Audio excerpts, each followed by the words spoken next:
हयात, मैं बहुत शर्मिंदा हूँ। आई एम सो सॉरी मुराद, तुम्हारा फोन नहीं उठाया।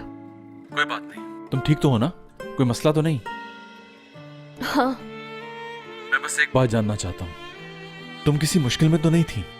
I mean, किसी की वजह से कोई तकलीफ तो नहीं उठानी पड़ी तुम्हें? नहीं नहीं, ऐसी कोई बात नहीं।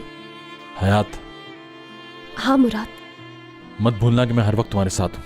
एक कॉल की दूरी पर हूँ सिर्फ। जिस वक्त जरूरत हो, जो भी जरूरत हो तुम्हें, I mean, जो भी प्रॉब्लम हो बेधड़क बता सकते हो तुम। मुझे अच्छी तरह मालूम है तुम कितना ख्याल रखते हो मेरा, मगर इस वक्त मैं कुछ नहीं बता सकती। बहुत थक गई हूँ, हिम्मत जवाब दे गई है, और मसला 2 लफ्जों में बताने वाला नहीं। तो मैं पिक कर लेता हूँ तुम्हें। बात नहीं करनी मत करना, साथ बैठ जाएंगे बस। चाहो तो बिल्कुल खामोश बैठी रहना। मैं कुछ नहीं पूछूंगा तुमसे।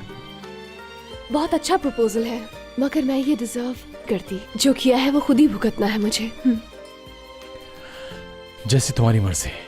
तुम पर कोई प्रेशर नहीं डालना चाहता क्योंकि तुम इस वक्त डिप्रेशन में हो, मगर आज जो कुछ हुआ उसकी एक दिन तो वजाहत देनी होगी ना।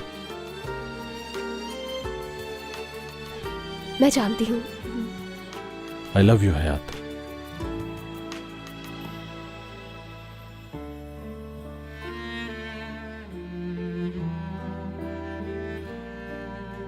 मैं भी तुमसे बहुत प्यार करती हूँ मुराद।